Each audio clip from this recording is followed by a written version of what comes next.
standing against false accusations in righteous anger.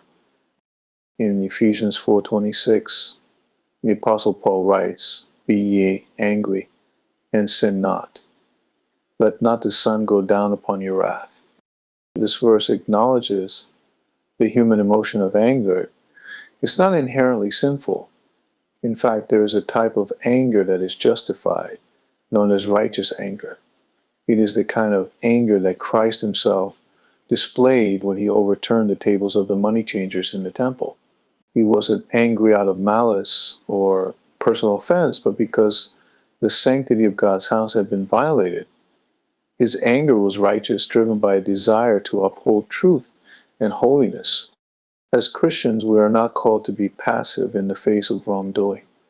There are times when standing up against falsehoods and injustice is necessary, particularly when those falsehoods are aimed at God's work. In John 2:15-16, when Christ saw the corruption in the temple, he took immediate and bold action. His response wasn't born from selfish pride or vengeance. It was a firm stand for truth and for the honor of God's name. Similarly, when accusations arise, especially false ones that can harm ministries or fellow believers, it is essential to discern how to respond. Silence in the face of false accusations can sometimes be misunderstood as agreement or guilt. On the other hand, an ungodly response in anger can lead to sin, bitterness, and division. Ephesians 4:26 reminds us to not let our anger lead to sin, meaning that even in righteous anger, we must be cautious and controlled. We can be angry for the right reasons, but how we express that anger determines whether we are still walking in righteousness or veering into sinful behavior. Christ taught us in Matthew 18:15-17 how to deal with grievances within the body of believers. Moreover, if thy brother shall trespass against thee, go and tell him his fault between thee and him alone. If he shall hear thee, thou hast gained thy brother. Christ emphasized the importance of handling matters privately first. This prevents unnecessary public shame, helps to resolve issues with grace, and maintains the unity of the body. Sadly, when this approach is disregarded and someone bears false witness publicly, the wounds can be deep and long-lasting. It is extremely painful when so-called Christians use public platforms to accuse or bear false witness against others. Worse still, when this happens repeatedly, it reveals a troubling pattern. Proverbs 6:16-19 tells us that God despises a false witness that speaketh lies, and he that soweth discord among brethren. Such actions are contrary to the love and unity that Christ calls us to. When one claims to be a follower of Christ, but disregards his teachings on dealing with others, it casts serious doubt on the authenticity of their walk with the Lord. In these situations, standing up in righteous anger is not only justified but necessary.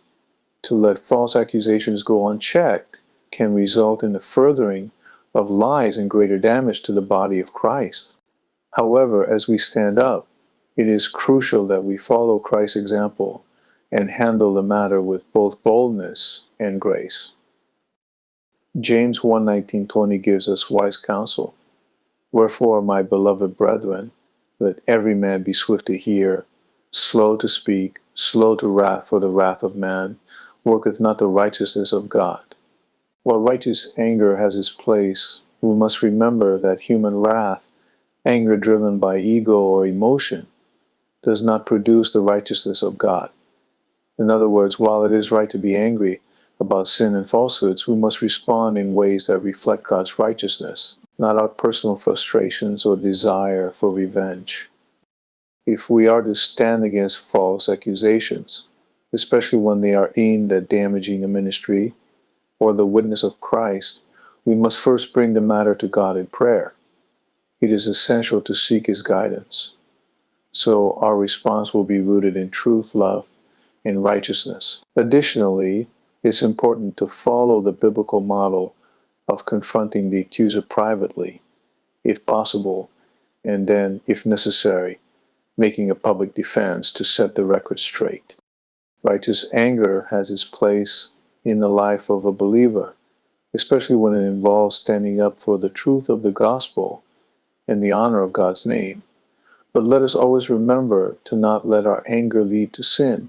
Christ's example teaches us to be bold in truth, but also to respond with grace. Let us be vigilant, discerning, and steadfast when dealing with false accusations, trusting that God will vindicate the righteous and expose all things to the light. Let us also remember that the unity of the body is essential.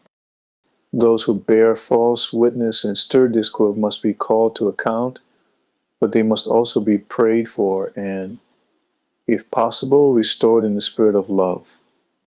Ultimately, the goal is not to destroy one another, but to build up the body of Christ and reflect His glory in all that we do. Thank you for listening.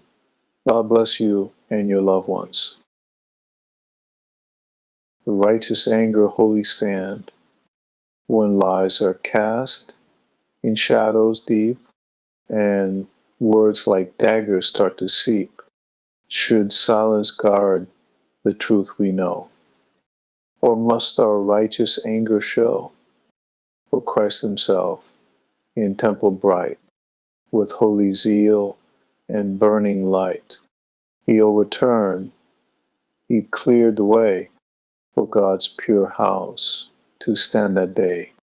So too, we rise when falsehood flies, when wicked tongues with poison ties bear witness false and stir the flame to tear down ministries in shame. But anger too must have its reins, not led by pride or selfish gains, for wrath unchecked will only lead to sowing bitter, sinful seed. Yet, in the face of slander's might, we stand for truth, we stand for right, not seeking vengeance for our name, but guarding God's and gospel's flame. So lift your voice, but guard your heart. With grace and wisdom set apart, in righteous anger we defend, but always seek the Spirit's end. For in the end, the truth shall rise and tear the mask from hidden lies. Stand firm, stand bold in holy grace, and trust that God will take your place.